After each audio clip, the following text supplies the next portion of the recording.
The following show and its content are the responsibility of the show's producers and participants. Information related in this program is not meant to substitute medical recommendations. Before starting a treatment program, you should consult your physician. T-minus 10, 9, 8, 7, 6, 5, 4, 3, 2, 1, 0. Ignition.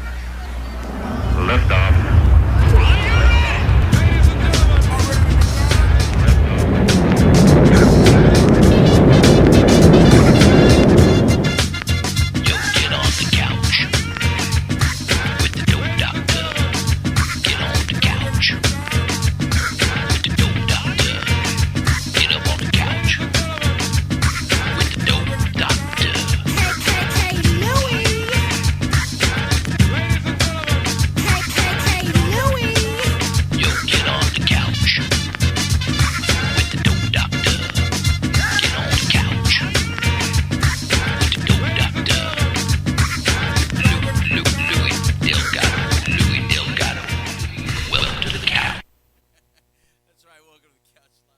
I guess I got to put on the microphone. Welcome to the Couch Live, everybody. How you doing? I am the street certified dope Dr. Louis Delgado here with you. It is recording, so at least you were watching me while I was looking at the computer. Oh, it is recording? Oh, yeah, it's doing all that stuff. Very good. Anyway, like I said, I am the street certified dope Dr. Louis Delgado here at WPSN99.com, the problem-solving network where we... Stream solutions. Damn straight, brother. And that is my partner. That is the Dharma Guy himself, Trinity Phillips. Hello, how are you doing? Hey, what is up? What's going on, brother? Beautiful Friday, right? Nice and hot. It's your weather. A little warm. That's why you're kind of moody. You're a little moody and a little testy today. You are. You're a little moody. Okay.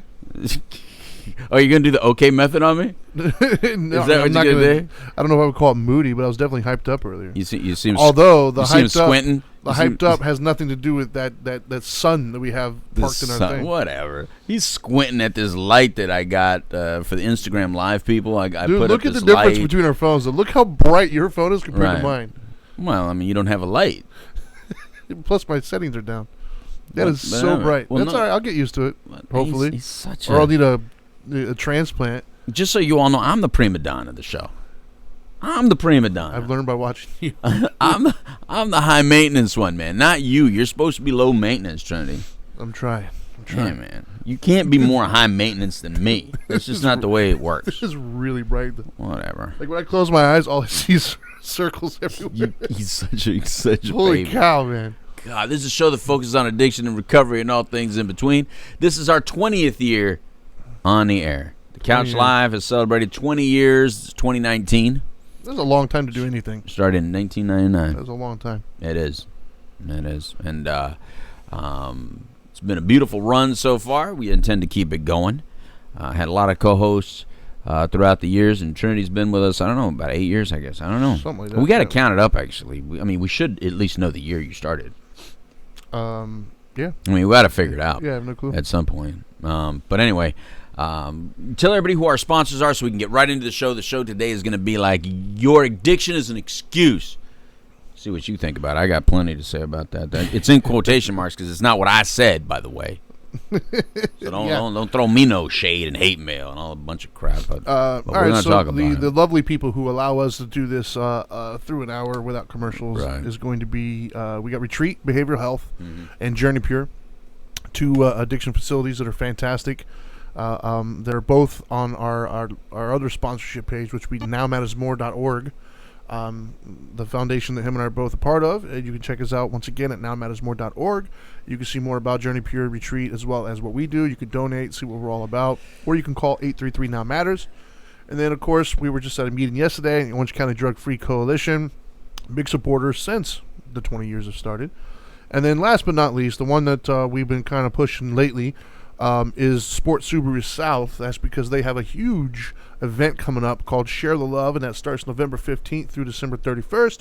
And between them and Subaru Mother Company, they're going to donate $500 per car sold between that time frame. So by all means, if you need a car, make sure your first stop is going to be Sport Subaru South, and tell them the Couch Live sent you. Right on. Those are our sponsors. That's it. You did a great job there. They let us do what we do. Trinity. Yeah, they let us do what we do. All right, so let's get into it because Man, I hear this all the time, Trinity. Your addiction is an excuse. And here's what prompted it, if you're wondering what prompted it. So Trinity, my partner, the Dharma Guy, who's usually very Dharma-ish, very zen. By the way, hi to the people in Facebook Live world, WPSN99.com world, and, of course, Instagram Live world. How are you all? You We're guys branching out. Yeah. Those of you that watch it on YouTube afterwards, that's the edited version. That's the better way to watch it. But if you want to participate in it and watch it live, this is the way to watch it live. These other ways. But anyway, Trinity posted. Why don't you tell everybody what the exact post is? Because I don't want to get all full into that, because I know Tuesday on Dharma Time we're going to really get into it. All right, let me pull up the exact post here. I want at least the exact verbiage, and then I want you to at least give the verbiage of the part of what segued into this show. Okay. Well, the exact verbiage that I came up with was PSA. For those of you who don't know, that's public service announcement. Message. Yeah, exactly. And now you know. Yeah. I don't care what your, and I put in quotations, I don't care what your excuse is. There you go. You're a shitty parent if you forget your kid is in the back seat when you get out. Right. And what I'm referring to is actually, to be honest with you, what prompted it, oddly enough, was somebody I saw posted a meme that said... Keep talking. I'll get my liquids while you do that. There was a meme that somebody posted that said, leave something in your back seat that's important, like a purse or something, so you don't forget your kid. And it kind of irritated me, because what could be more important in your life than your child? Like, I'm more likely to forget my phone than I am my child. But... Well, apparently not. Yeah, so apparently, so for me, that just kind of struck a nerve. I wanted, I felt the need to put my opinion out there. And I'll be honest with you, I sincerely thought that was probably the safest thing that I could post, right? Like, I thought that was... Oh, really? The safest thing you could post? Dude, I figured that was hands down something everybody could agree on. Well, it's safer than saying God bless you. Yeah. That would give you more controversy. If you would actually say God loves you, you'd get more shade. No, if I really want to start trouble, I'd just say, make America great again. And that right there will, that will be... No, even just say that you love the flag. Yeah. But regardless, then you'll be called a racist. I thought that was a pretty harmless thing. Right. And for the most part, quite a few, like the overwhelming majority of people agree with me, much in the same way of the actual statistics, right? Because we have hundreds of millions of people in this country, and 30, I think it was 37 or 39 or something deaths like that happen a year. So obviously the majority of Americans feel the same way. On my post, it kind of mimicked real life. On my post, almost everybody was fine with it. A couple people were trying to defend. I think what they were trying to defend was intent, not outcome. But the thing that I kept seeing a lot of people point out, which I think is what we're talking about today, several of them were saying, well, it's not like they were at a bar, or it's not like they were doing this. Like, in other words, it's, the reasons why I killed my kid are better than the reasons why you killed your kid. You know what I mean? Well, in all fairness to some of those messages that you received, you didn't say kill the kid. You said leave your kid in the car. Yeah, which... You should have said baked your kid. Yeah, that's the you're a shitty parent if you baked your kid. That's You should have went right to the point, because if you're going to use the word shitty, then you shouldn't, be all nice about it and be like, if you left your kid in the car. Right. So said if you baked your kid, if you fried your kid to a crisp... Yes. Then it would have been hard to defend that. Sure. But anyway, to the point is, God, man, so many times, Trinity, so many times, I'll speak to somebody, just like some of those people that posted on there, it's, talking about, like if they're drinking. Right. Or whatever like that. It's like, wait a minute. A lot of, look, at least, we're talking about an illness, a sickness that completely grabs your brain and makes you do all kinds of crap you wouldn't normally do. But that's still not an excuse. It's just, there's at least an understanding that there's a recovery from it. There's a big difference between an excuse and a correlation that that you can separate once you're better. Right. Right? Yeah. Because some people... they act like they have an illness of I'm just an asshole, it's who I am. Yeah. Exactly. And it gets no better. Like, there's no treatment for it. Yeah. Like, some people believe there's no treatment for them being an asshole. Right. That's just who I am. Yeah. Then that's what you do. I mean, they don't say they're an asshole, but the end result is why did you do that? They go, what? That's how I talk. That's who I am. I keep it real. I'm just being honest. Yeah. And it's like, no, you're being an asshole. Yeah. And then they act like there's no treatment for it. But at least with an addict, with a drug addict, or an alcoholic, Yeah. There's a recovery from it, and we understand that. Yeah. Like, you don't go through your 12 steps and say, I'm going to keep that part of the asshole in me. No. You know, you see that? No, some of the most self-accountable people I've ever met have been in recovery. Like, that is by far being introduced into this this world at such a late age. You know, well, I haven't been in it since I was like in my teens. You know what I mean? Like, I've already kind of lived the life by the time I came in here. Welcome, and so, welcome, Trinity. For me, we enjoy having you. I'm gonna be honest with you, man. I know this sounds kind of weird, and might deserve an explanation, but some of my favorite people that I've interacted with are addicts. Who's your favorite addict? Oh, it's you, Louie. You're the favorite one. But no, for real, like some of my favorite. See me smile.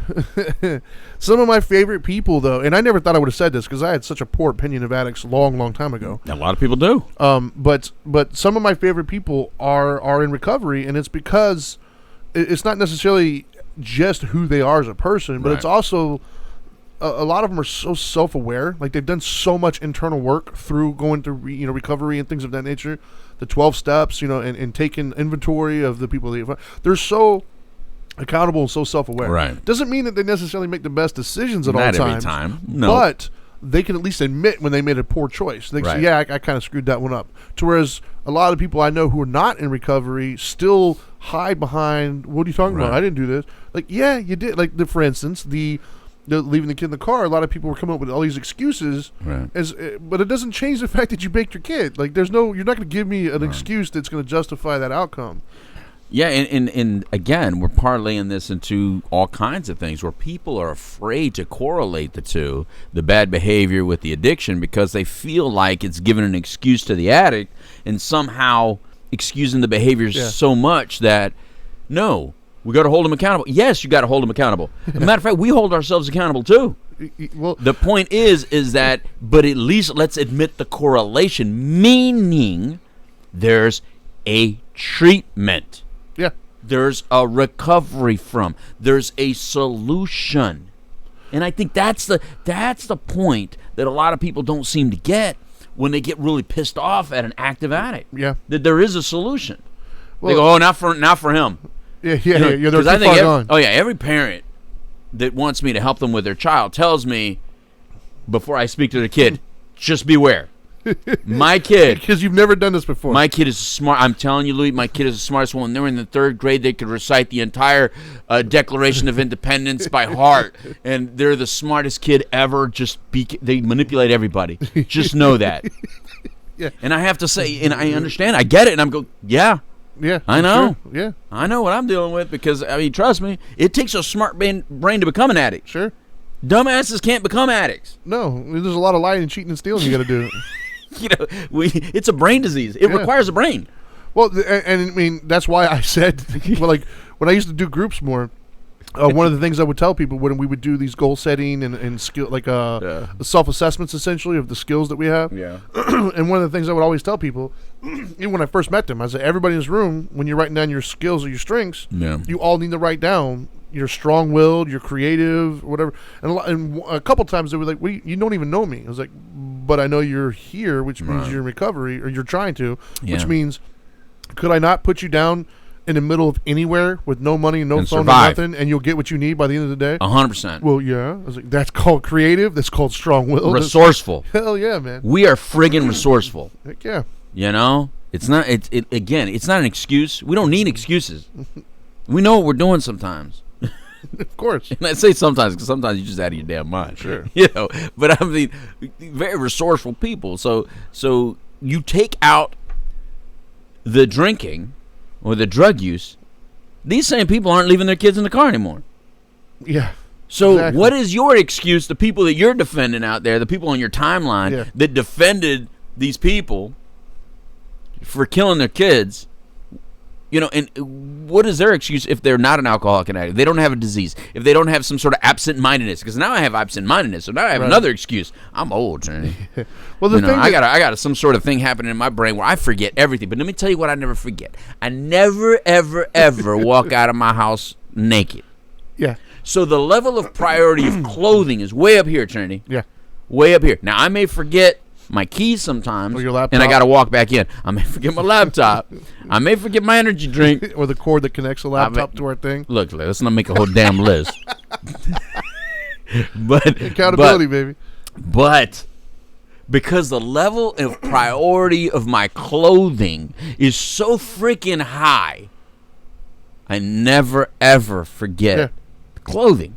And so that is the point. The point is, but by the way, when you're drunk and high, I've walked around. I remember walking in my front line. Mom, if you're watching this, I'm really sorry.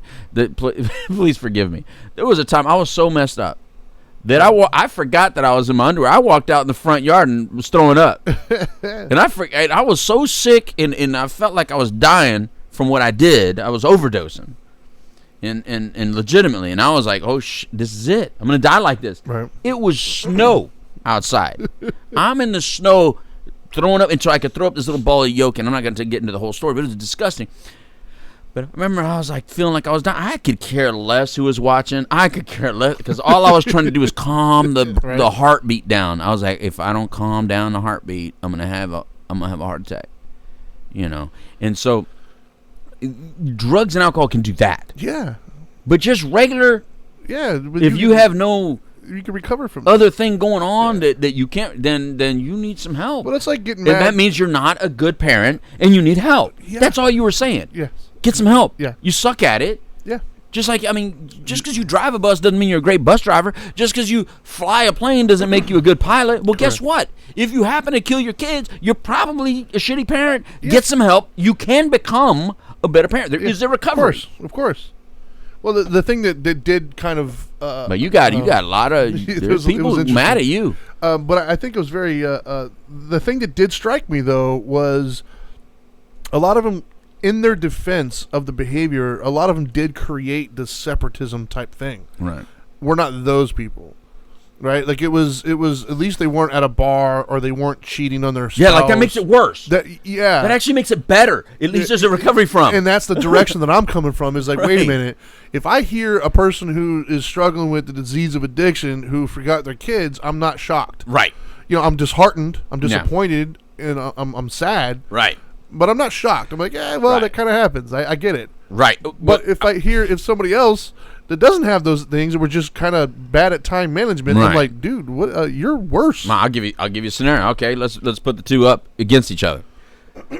One is a daycare worker that leaves your kid in the car and bakes him. Two, the mom who's addicted to crack goes in to get high, leaves her kid in to bake him. Which one do you actually think can recover from the problem and can get better? Oh, the person smoking crack. The crack addict. Absolutely. So even though it's a mom and left her child in the car to go get crack, trust me, when that person's in recovery and goes through the prison process and everything like that, that's why that person's a complete different person. Whereas the daycare worker had no excuse. Yeah, those two people. I'm looking at the daycare worker saying, "You just suck. You just suck at your job." The crackhead, I'm thinking, hey, you know what? That wasn't you. Right. That was the drugs that was doing all that stuff. You might be a good person. Right. That just drugs were making you do poor things. Right. You on the daycare work, you just suck. You just you suck don't need as to a be daycare worker. Like, what are you doing? And nobody would defend that that's a good daycare worker. But it's like what was weird though is in the post they wanted to hold themselves to a higher level, like a higher standard. But yet the behavior didn't match. You know what I mean? Right. They wouldn't say that. Well, at least they're not those people. But yet That's your what I'm behavior saying. is worse than those people. Like you're holding yourself to a higher standard, but yet you're overlooking what you're doing, your bad behavior. Right. And as far as like in the recovery world, I would love to do like a little test, right? Like to bring some attention to it. And I don't know how we can facilitate this. Maybe we can come up with something. I gotta be honest. I don't like tests. I'm just telling you. Oh, just a poll, I should say. All right. I would like to go. I like polls better. Yeah. I would like to ask X amount of people to get a good, I don't know, an idea. I'm going to say more than 10, but whatever. A good amount of people, right? All right. People who are in recovery and people who aren't. Okay. And ask them both, when was the last time you actually took an inventory of all the people who you've harmed and, approached them and talked to them? I would like to take an inventory and see, I guarantee you the addicts are going to be much higher in the accountability aspect of when they've actually taken inventory of who they've legitimately hurt. Not saying why, but you hurt them. They can argue and they can say, well, my disease made me do it. I'm not. No, I apologize. I did these things. compared to just regular Joe Blows working at whatever, I'm going to say that they haven't taken that inventory. I'm going to say they haven't really stopped to be honest about who they've hurt. The M&Ms of the world clean out their closet. The Jeffrey Dahmers don't. The what? The M&Ms. Eminem cleaning out my closet. I was thinking M&Ms for a second. I was like, what? Like, the M&Ms of the world. Right. He cleaned out his closet, right? That was that was a song. Cleaned out my closet. You process. That is a recovery term. That is that you process through your situation. You process through the harms that you've done. You make amends for it, and you admit your wrongs, and you admit your shortcomings, and you get better. Right. The Jeffrey Dahmers of the world, on the other hand, the severe mental illnesses that don't have at this moment in time a recovery from, the true antisocial personality, the true person that's way out there. We don't have that solution yet. That person, they're not cleaning out their closet and getting better. Eating people's a little harder to come back from. Well, that's what I'm just saying, that person that kills someone because they're under the influence of drugs or alcohol and they're struggling in that does have a recovery. The person that's completely sober and kills someone and likes it and eats them or whatever they did. There's a little problem there. Like the person that ate the person's face in South Florida because they were on K2 whatever they were on. Bath salts, whatever. That person actually has a recovery from it. Jeffrey Dahmer was sober when he ate somebody. There's no recovery from that I know of. Yeah, I don't. Well, it's the same. Not to make it trivial, but the same example, right? Like I had a buddy of mine years ago when we were kids. We went out partying and whatever, and he had too much to drink. Yeah. And I woke up the next morning, and he was sleeping in my bathtub. Yeah. And he ended up urinating in the hallway because he thought it was the bathroom. Yeah. I don't think he would do that had he not been under the influence. Right. Like a regular Wednesday afternoon, I don't think he's going to just go to bed in my shower and pee on the floor. Right. I think the substance contributed to that doing that. Yeah. But had he have not been under a substance and slept in my shower and peed on the floor, that would have been a much different conversation the next morning. I would be like, bro, what the hell are you doing? I had a girl in L.A. pee in my couch. In my couch, she lifted up the sofa cushion, thinking it was a toilet seat, and sat down directly on the wicker. Brrr, I'm like, what the? Oh God! Look, I'm sure that girl today, that's part of her story of recovery. I'm sure she's in a meeting today, hopefully, where she's saying, "I peed on this guy's chair. I want to make amends to the guy that I urinated on his wicker chair." That's funny. But the point is that those things do happen through, again, disease, mental illness, absent-mindedness. At least there's something. Sure. What is the something? Not the excuses I saw in your timeline, which is, I've forgotten my groceries. I've forgotten my gym bag. I have forgotten. No, I know you've forgotten that stuff, but you went back and got it. Yeah. And it doesn't die. It doesn't have a life. Yeah. Here's what I suck. As a matter of fact, I'll admit something, and I did this sober, Trinity. Oh, geez, I'm gonna get some hate mail from this. Yeah, I might. But if you throw me hate mail, you throw me hate mail, whatever. Anyway, I did this. I admit to it because I'm in recovery, and this is what we do. Exactly. I suck at babysitting animals. When I don't like how that's starting. I know it doesn't. I better hurry up because it's sounding worse than it is. All right. I suck at babysitting. Don't leave me home, Dana. Don't leave me home alone. This time when you left me home alone for like 4 days, I'm so glad I didn't kill our child or any of our animals. I mean, the cat was fed, the dogs were fed, the fish were fed. I did it all, Trinity. I did it. I did it good. Except for... No. This time I did it. Oh, okay. Because in the past, one time she left, and I was left home alone, and we had this frog. I did the dogs and the cat. But what do you feed a frog? Well, flies, I guess? I didn't even think about the frog. That's the problem, Trinity, is that the frog was so low on my priority list Sure. that when my daughters came home, they were, Dad, you killed the frog. You're a shitty frog owner. I'm a shitty frog owner. You're a shitty frog owner. So I'm horrible at the animals that you don't pet and love. Like, if you don't show me your attention, like if you don't go, hey, I'm hungry, like the dogs. What frog? Well, the dogs let you know, right? Dogs. The dogs come up and I did go 24 hours without giving them water. I did do that, and I admitted to it to my wife and kids. And this time, even this time, and that's because the dogs kept looking at me. I said, "What are you looking at me for? Why are you? I fed you. I walk in the kitchen. They're still looking at me and still looking at me. I said, listen, you have your food, you have water, and I put my finger in the bowl to go, look, you have water, and it was dry. That's how I found out. That's what we I was trying to show them, come drink. All right. And it looked like it was full, but it wasn't. So anyway, that stuff does happen. Sure. Well, but it's because I'm a shitty babysitter. Yeah. I wasn't good at babysitting our kids. I used to call Dana 5 minutes after she left and say, "Are you coming home yet?" I suck at it. On the flip side of this, though, too, is I don't want the other thing I think people might hear who aren't in the recovery world, or even people who might be in the recovery world, and I think this is kind of what you were saying, was I don't want them to act like we're just justifying the behavior either. Like, you and I are on the same page in the sense of, under the influence or not, if you do something illegal or if you do something in poor taste, you should be held accountable for that. You're still held accountable. Yeah, like if you show up to work drunk and you slap your boss, right. I think you should probably get fired from that job. Right. Like, I don't think you're suitable to be employed. Right. We can argue all day long that your addiction made you do it. Fine. Right. Okay. But now you still need to be held accountable. What you did was in poor taste and it was against the rules. Right. You're fired. Right. So that just means that your next job, once you've been in recovery, you're not going to slap your boss. Yeah. But I'm not going to let you come back to work after you've done that. Like, you're going home. Yeah. And so you're going to still be held accountable. So as you were pointing, it's not an excuse to just behave poorly. Like, you still have to be held accountable. But if you are in the recovery process, that's why you're in the recovery process. Right. Is to stop making those kinds of decisions. Right. And so what do you do to that other parent? Because everybody feels bad for him. I mean, you had there's a story on your timeline of a firefighter that happened to. Look, I love firefighters. I do, of course. But it doesn't. Just because you're a great firefighter is not going to make you a great parent. And there are also, I believe, there are outliers. But the reasoning that I saw on that. Yeah, the reasoning I saw was very heart-stringing pulling. But who was doing that for the child? Yeah, there's still a death. Yeah. And there's still, look, again, I'm good at what I do in this lane, right?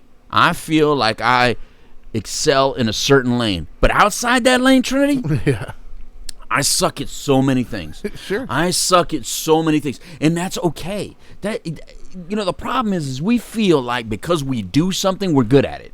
Yeah. No. Yeah. There's a lot of you that drive every day. You suck at driving. Yes. You still suck at driving. And they all get in front of me. Yeah, not only in front of you, but they there's so many people that drive in the fast lane. What the are you doing there? Yeah. What are you doing? Move over. Yeah. There's so many of you that as soon as someone comes up to you, you speed up because they can't. Don't let them in front of you. Dude, what the hell is it costing you? A second? Yeah. 2 seconds? A minute? Yeah. Really? Well, the biggest microcosm of this that I've seen, and I guess just from a metaphorical stance, right? Like I haven't watched it lately, but I know years ago when American Idol was big, I remember the very beginning kind of first episodes were people who sincerely thought that they could sing well, and they would get up and they would audition. It was like, wow, that's really bad. Right. But in their mind, they thought they were the greatest. Not only them, but their parent would defend it. Yeah, and then when they were told no, they were so astonished or whatever. They couldn't wrap their heads around the fact that maybe I'm just not as good as I think that I am. Right. And I think that's where the accountability comes into play. It's like we as a society don't do accountability the right way anymore. Well, you're jumping into your show, Dharma Time. That's Tuesday, bro. Hold off. Now, you want to hear the rest of accountability? Tune in Tuesday to Dharma Time, and we'll talk about accountability. But the weird thing is they were trying to hold, like in today's society, we try to hold people who we feel aren't as morally high as we are to different standards.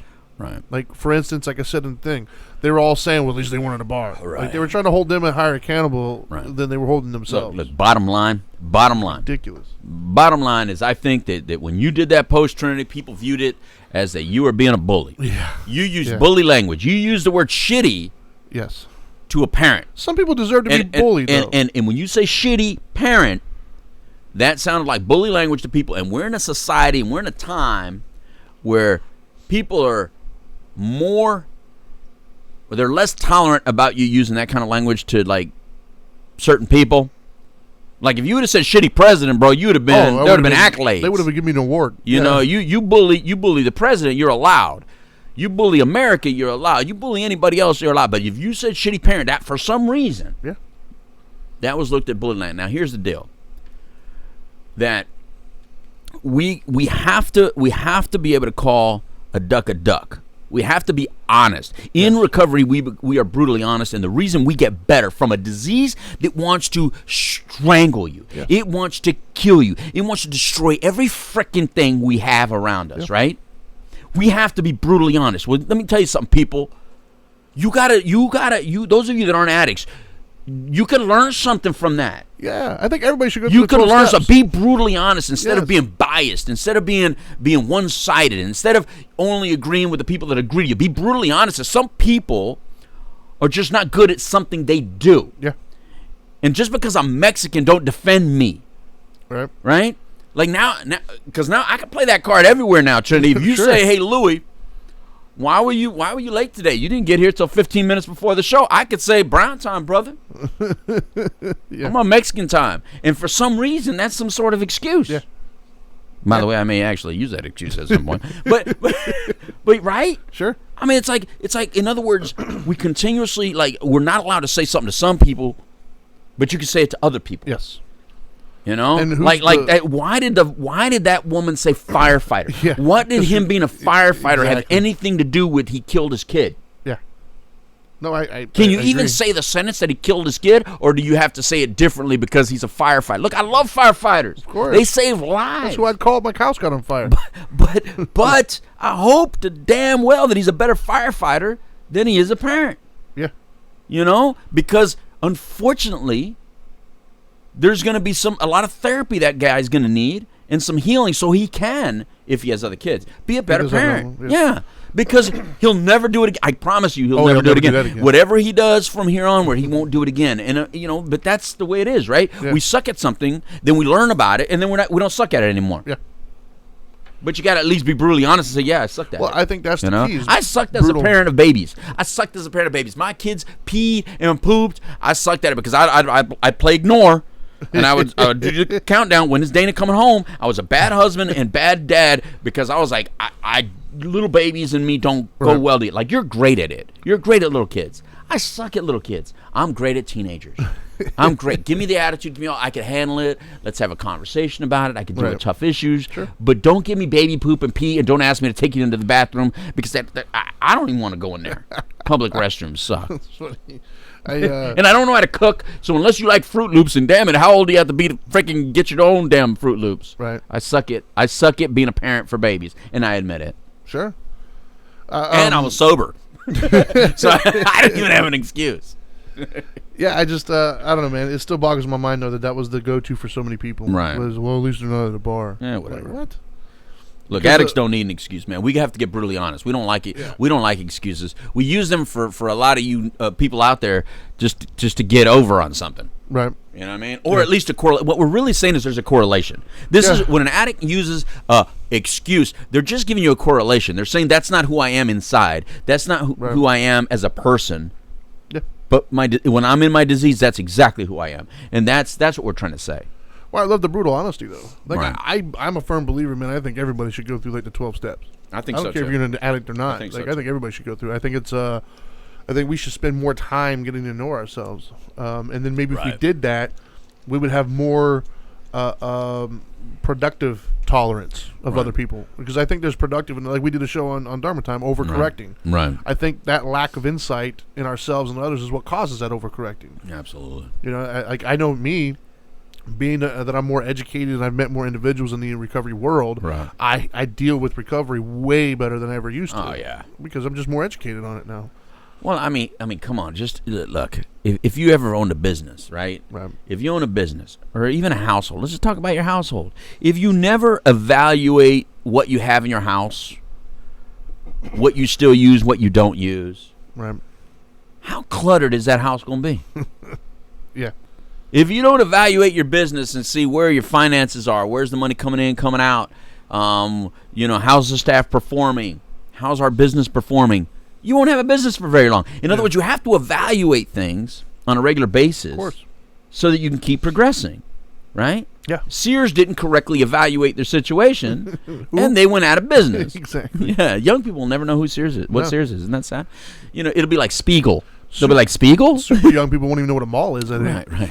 So why is it any different for an individual? See, individuals don't go home every day and evaluate, what did I do that was good? What did I do that was bad? How did I hurt people? Did I hurt anybody? Do I need to make any amends tomorrow or tonight before I go to bed? Let me put some rest.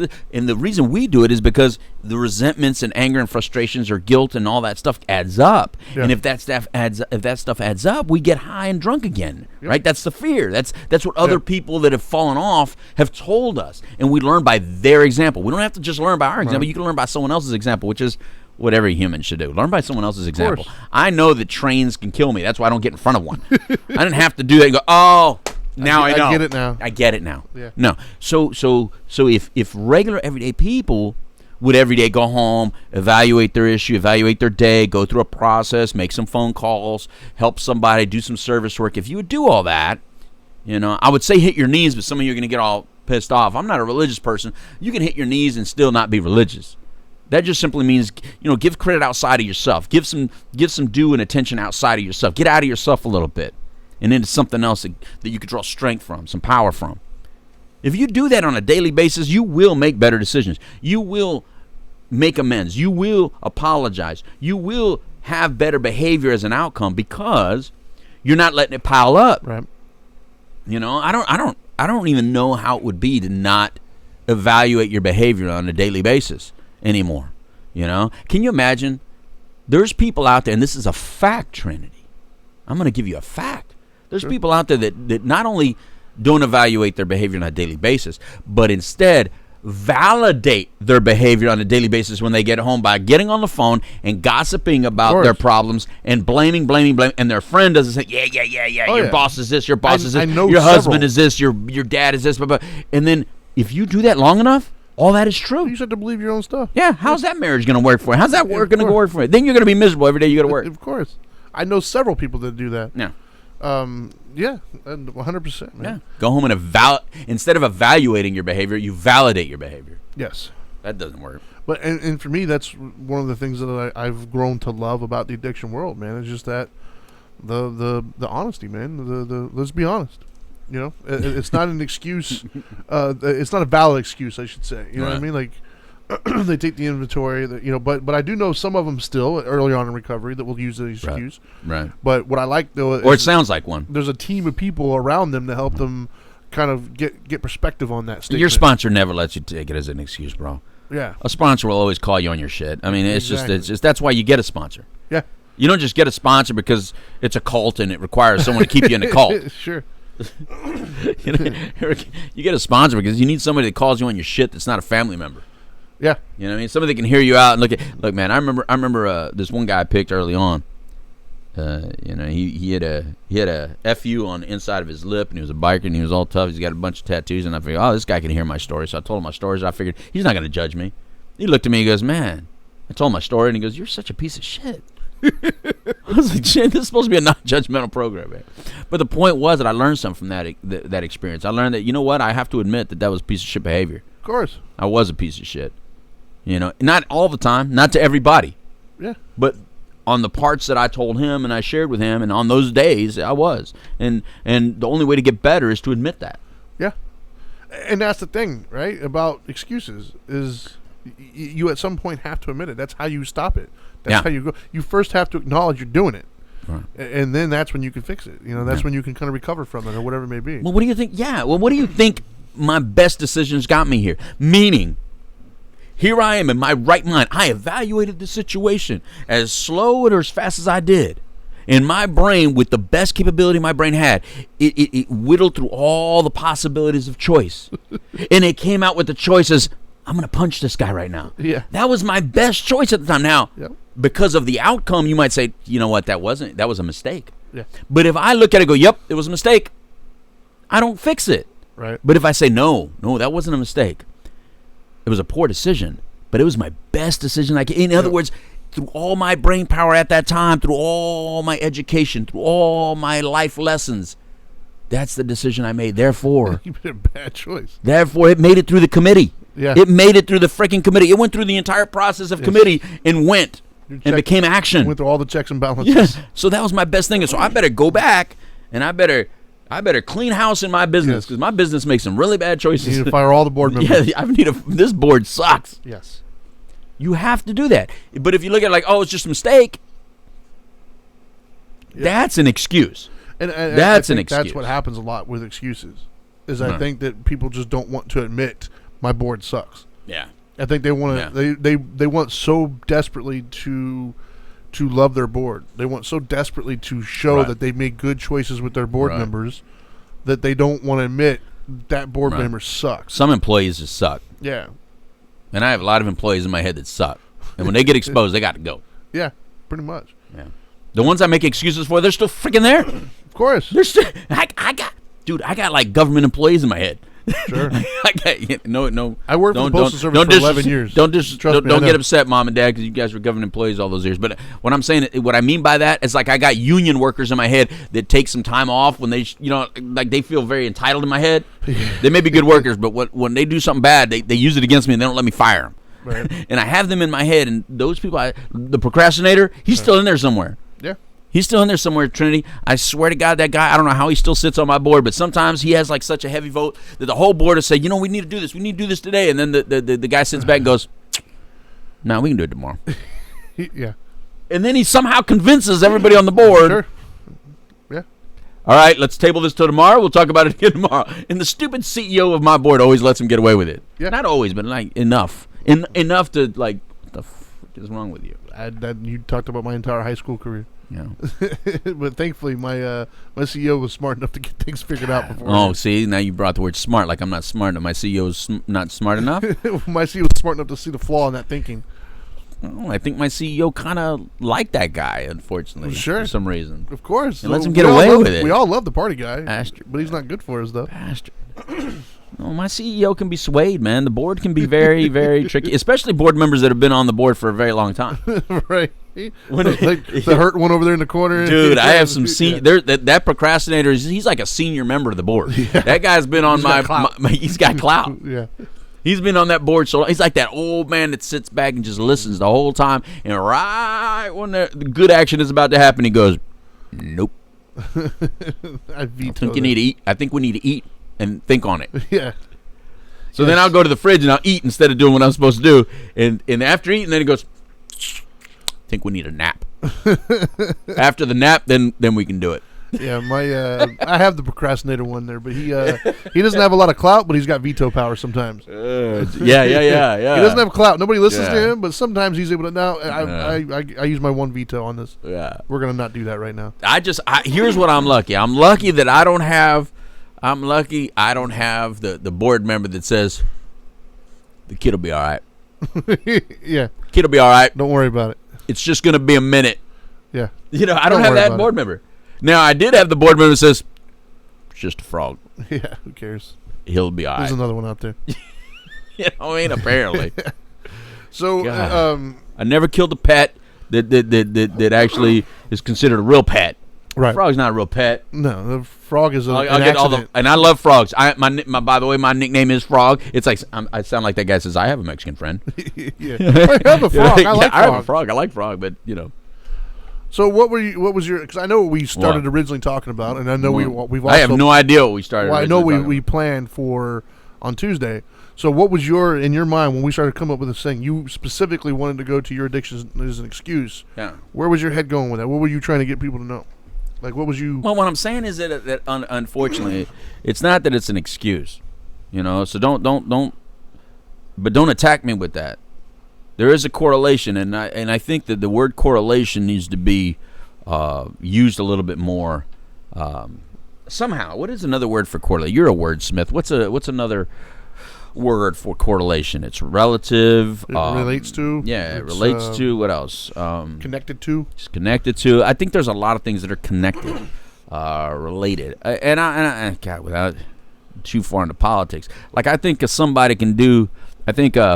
Yes, even the president of the United States can say something that's insensitive or maybe not so presidential, but it doesn't make him a racist. Like there's it doesn't indicate that. Sure.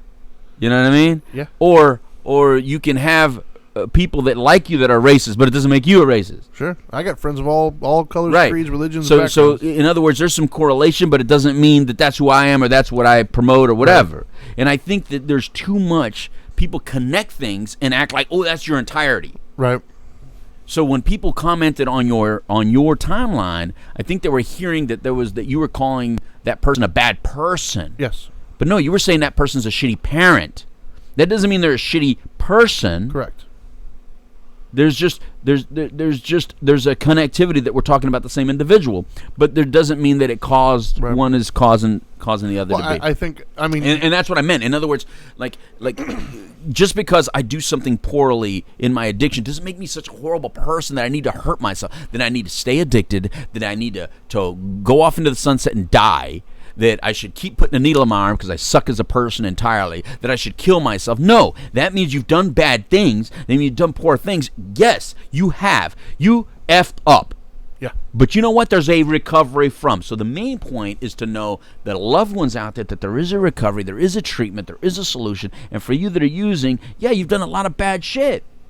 But there is a recovery, there is a treatment, there is a solution. And I think that needs to be understood, because, there was a time where I really felt like, oh my God, I've done so much bad. How am I ever going to come up from it? If there is a God, God's going to turn me around anyway. You know what I mean? He's not going to let me in. Well, I think a lot of other people feel that way as well. Like, I think, to me, that is the travesty in all this. Yeah. It's publicly, it's very difficult for somebody who's recovering from addiction to get, that retribution, if you will. Because that's literally, you just hit the stigma on the head. Like, that is a definition. Because if I were to say somebody's an addict, they immediately think of all these things connected to it. Right. And what they don't realize is there's a difference between the actor and the action. Right? Like, you can not forgive and hate actions, but the actor themselves always deserves a second chance. Right. The actor themselves. So, the person who is struggling from addiction, who does and says horrible things, I can absolutely find their behavior detestable, like, and can't stand their behavior. Mm-hmm. But I still love the person. Yeah. Deep down, that person's still a good person. They just made some bad choices that led them where they're at today. But as you pointed out, there's still recovery. Like, I know so many, there's people that I meet today, and this branches off in two ways, right? Like, I've met people who have a history, who I've had conversations with, that told me, like, people who, I know them, I hang out with them, I talk to them on a regular basis, and know them as this. But then they'll open up to me and start to tell me a little bit about what they did in their recovery, like their addiction days. I'm like, wow, like, completely different individuals sitting in front of me. I'm like, you did what? Yeah. Holy cow. Right. And then on the flip side of that, I've been doing this long enough now, thankfully, where I've actually seen people who have come to me with stories and things that I'm just like, whoa. But now, years later, they're clean and they're doing fantastic and everything else. And so I think that, yes, I believe that that's not promoted enough, is recovery happens. Right. Like, and it's one of the only diseases like that, by the way. Like, when somebody gets cancer, nobody's like, oh, no, everybody's response when somebody gets cancer. Even if you caused it. Even if you caused it through smoking cigarettes or sitting out in the sun getting your suntan the whole time. Everybody automatically starts coming to solutions. Yeah, nobody attacks you. Everybody's immediately, oh, well, my cousin had that and they lived. Or you immediately try to find solutions and give that person hope that they can come back from it. Or COPD. You find out that you're somebody's got addiction issues, immediately, like, they're destined for that forever. It's like, whoa, dude! Like, I'm a survivor. Slow your roll there, man. I'm a survivor, and it's in remission. Back. Yeah. Well, I think some of it's our fault. We say you're once an addict, always an addict. You know what? I'm not an addict right now. Right. F you, man. That got drilled into my head. Here's what I am. When I'm using, there it is. I'm in remission. What remission means is that it does not control my brain and thoughts and feelings and emotions anymore. As long as I stay doing the things that help me get in remission, I'll never see that addiction again. Now, there are symptoms to where it can come up, meaning if you start feeling compulsive about something, if you start getting here's what I like to tell people. If you build a tolerance to something, watch out. Back away. Yeah. So you always have to back away. So every time I start doing something and I build a little tolerance to it, there's only one behavior that I build a tolerance to that I'm not stopping. That ain't stopping. But everything else, sure. You're building a tolerance, but you can't stop it. I mean, you got to stop it. You got to back away from it, because that tolerance is a clue. Right. It's a signal. Yeah. Because not all of it is just emotional. Your emotional issues do help your disease grow and build and stay strong for a long time. But there's other stuff at play. There's other natural stuff, genetic stuff that's also at play that allows you to build a tolerance to things very quickly. Yeah. And those things you just have to back away from. I agree. Yeah. I like it. Right. But I think that the thing I don't hear a lot of is when people, I don't hear that excuse. Like, I don't hear people say, well, I'm an addict, what do you expect? Yeah. Like, I don't really hear that very much. No, when you hear that, when you hear like, oh, my husband, but he lied to me. Yeah. Was he drinking? Yeah. If his lips are moving, he's lying. Yeah. That doesn't mean if they're sober, their lips are moving, they're lying. Yeah. And I don't mean, when I say sober, I don't mean like, but he wasn't drinking that day. Yeah, I don't mean or he wasn't drinks. No. I'm talking about in recovery. I'm talking time in. Yeah. Well, actually, you know what? Funny you say that. I had a class one time, years ago now. Whenever I would do groups or classes or anything along those lines, the two difficult days were sexuality and forgiveness, right? Okay. And so one time, I'll never forget, it was so cool. I had a forgiveness class. When everybody came in, we were talking about it. And they knew ahead of time what it was going to be. Right. I tried to prep them for it. And whenever I start talking about forgiveness, immediately in everybody's brains, some person or some situation pops in their head that they'll never forgive. Either something that happened to them or something they did to somebody else that they just forgiveness is just not an option. And so I typically try to get to that, whatever that is, and we start talking about it. Hence the difficulty part. Right. But there was this girl that came to my class, and she knew from the week prior. It's just, nope, I know exactly what it is, and you're not going to convince me. So we started talking. She started telling me about this person who, in her life, really upset her, really hurt her, stole from her, lied to her all the time. It was just treating her very, very poorly. So I'm listening to the story, and I'm thinking in my mind like what my response is going to be and how I'm going to help her kind of see the spiritual perspective in this thing. Right. And then she uttered the words. She said the person is an alcoholic. As soon as she said it, I was like, okay, let me stop you right there. You're telling me this person is an alcoholic, and you're telling me that they lied, they cheated, they stole, and they misbehaved, right? Are you surprised by that? Right. Well, no. I was like, okay, so then maybe you should stop taking it personal. Like, because it could have been, I guarantee you that she was lying and cheating to everybody in her life, not just you. Right. And so that's what I helped her kind of forgive. But yeah, they went together, and I hear that a lot too of, well, then we're drinking today. No. Right. When you're still in active use, man, like you might have a down day where you just couldn't get what you wanted that day, but your mind is still focused on that. Like you're still got the job description. you know what I mean? You haven't left the job yet. You're still there. Now, once you've been in sobriety and you got some sober time and you've gone, you got your recovery plan and things of that nature, then your behavior changes, but not day to day. Like, I think a lot of people don't believe in change, and that's the sad thing. Yeah. Leopards don't change their spots, things like that. People don't change. Yeah. No, people do change. People do change all the time. Evolution is real. Yeah. We have proof that evolution happens. Well, we've all changed. If you believe in giraffes and how they became a giraffe, what the hell are you talking about? I don't crap in a diaper anymore. Yeah, exactly. Yeah. Like, we all change. I mean, I might again later on in my future. Yeah, I mean, I'm going to go back to that. I might change again. I can't wait. I can't wait till that happens. I can just sit there and just. But I have changed. We all change. Like, this idea that nobody changes, like, it's ridiculous. If you're not changing, then you're the problem. Yeah. Like, if you're the same person now as you were 20 years ago, that's a problem. Yeah, if you believe that, don't be proud of that. Ooh, yeah, don't be proud of that. that means with everything that's happening in your life and around you have not once paid enough attention to learn anything. Look, dude, let me tell you something. If you today think the same about home, parenting, children, politics, law enforcement, the world, government, countries, travel, time, light, love, if you today think the same about all of that, like you always did, I feel sorry for you. What the hell have you learned? Exactly. What the hell have you learned? All that experience, all that, the life lessons that were out there, and you said, nope, I'm good. Nah, I'm good. I know everything. I got it all figured out. I got this. Yeah. But you're not the problem. Woo. The guy who drinks is the problem. God. Okay. My God. And before going to closing, Trinity, we got to do a show on how the hell is Michael Jackson still popular. Ooh. We got to get to a show. I got to figure it out. If you guys that are watching can help me somehow tie that into a show, I need to, because I mean, we could do it. We don't hear crap about Harvey Weinstein anymore and all his despicable behavior. We don't hear crap about Bill Cosby anymore and all his despicable. And then the Cosby Show is still on TV. We don't hear crap anymore about R. Kelly unless some other woman says something, or unless he goes to trial that day. And we damn sure don't hear enough about Michael Jackson.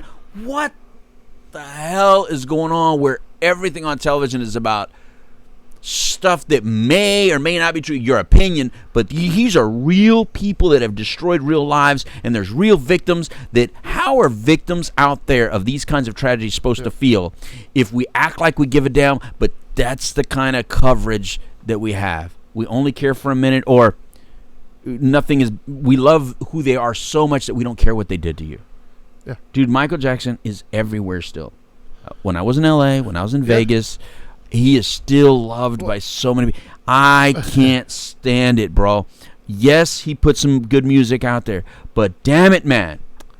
Shame on you for not even listening. There's victims out there. How can you even listen to that music without thinking, if this guy, and I'm saying if because there's been no trial, but if he did it, and wouldn't that just make you just, I just don't really want to be part of it regardless. I'm just not there. I think we could try. So we got to think about a show. I think we can squeeze that in on Tuesday with accountability. Okay. I think we can. We should make accountability a multiple part series. Then tune in on Tuesday, Dharma time, 1 o'clock. I'm irritated in both the recovery world and regular world when it comes to accountability. Dude. Like, that's once again why one of my favorite things about the recovery world is the accountability. I can't take it, man. Don't ever lose that. All know, I like, for all the addicts out there right now who are in recovery, I'm proud of you. I really am. I am proud of you. You were not using it as an excuse, because you very well could have said, you know what, I'm an addict, I've done these things, screw it, I'm just done. Right. But you didn't.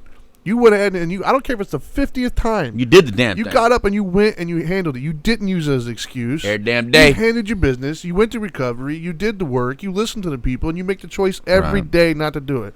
I'm proud of you. Right on. Go have some fun about it. Go do some good things. Rockers in Recovery have a good thing coming up. Go to our Facebook page and look at the links. We'll be out there at Rockers in Recovery October 18th, the weekend of that, doing some good things over there with John Hollis and stuff, celebrating 20 years in recovery here on the Couch Live. Adios, amigos. It's time for a taco. Goodbye.